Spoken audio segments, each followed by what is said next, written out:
증거는 없고 번복된 진술에 의존해 이재명 대표를 어떻게든 엮어보려는 검찰의 쌍방울 수사도 마찬가지입니다. 처음에 이른바 변호사비 대납 의혹으로 출발한 검찰의 수사는 계속해서 산으로 가고 있습니다. 김성태가 귀국하면 실체가 밝혀질 거라며 온 나라를 떠들썩하게 만들었던 변호사비 대납 의혹은 오히려 김성태의 귀국 이후 완전히 자취를 감췄습니다. 애초부터 변호사비 대납은 존재하지 않았기 때문에 너무나도 당연한 결과입니다. 그런데도 검찰은 이재명 죽이기를 포기하지 않습니다. 변호사비 대납 의혹이 실체가 없자 등장한 것이 스마트팜 사업비 대납 의혹입니다. 쌍방울이 북한에 건네준 500만 달러가 경기도의 스마트팜 사업비 대납이라는 주장입니다. 그러나 스마트팜 사업은 현금 지원이 불가능한 사업입니다. 현금이 아닌 유리온실 기자재를 북한에 가져다 지어주는 사업이기 때문입니다. 오히려 이 500만 달러가 경기도와 무관하다는 정황과 증거들만 속속 나왔습니다.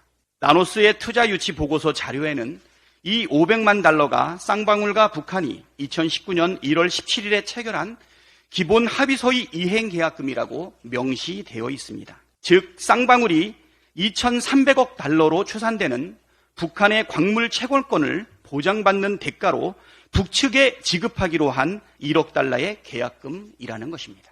스마트팜 사업비 대납도 망하자 검찰이 꺼내든 것은 방북비 대납 의혹입니다. 쌍방울이 북한에 건네준 800만 달러 중 300만 달러가 이재명 대북 방북 비용을 대신 납부한 것이라는 주장입니다. 그러나 이 판넬에서 보는 것처럼 검찰의 공소장을 보면 이런 주장이 얼마나 엉터리인지 금방 확인할 수 있습니다. 검찰이 제시한 김성태 전 회장과 이화영 전 부지사의 공소장을 분석해보면 돈을 주게 된 과정, 돈 준 시점, 돈 준 장소, 돈 받은 사람 등 가장 기본적인 사실관계조차 하나도 들어맞지 않습니다.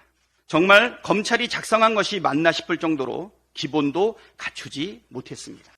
김성태 전 회장이 이재명 대표와 친분이 있었다는 검찰 주장도 황당합니다.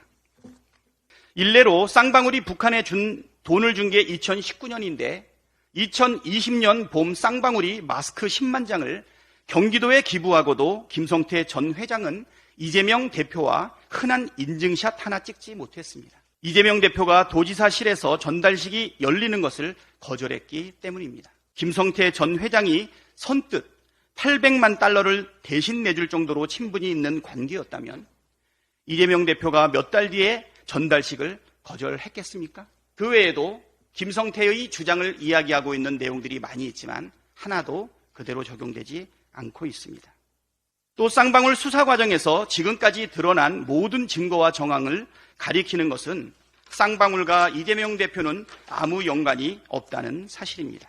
그런데도 검찰은 번복된 진술에 의존하며 제1야당 대표를 범죄자로 조작하는 데 혈안이 되어 있습니다. 진술 번복의 배경을 의심하게 하는 정황도 한둘이 아닙니다. 귀국 전과 귀국 후의 김성태 진술이 완전히 달라졌는데도 공교롭게도 경찰은 김성태에 대해 봐주기 기소를 했습니다.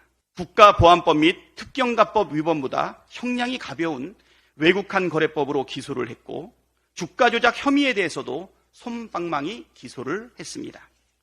구속영장에 있었던 남북교류협력법 위반 혐의도 공소장에는 뺐습니다. 수사는 답을 정해놓고 진술을 꿰어 맞추는 것이 아니라 증거를 토대로 사안의 실체를 밝히는 것이어야 합니다. 증거도 없이 진술에만 의존하는 것은 수사가 아니라 조작입니다. 검찰이 해야 할 일은 조작이 아니라 수사입니다. 검찰이 소환해야 될 사람은 이재명 대표가 아니라 주가 조작 증거가 차고 넘치는 김건희 여사입니다.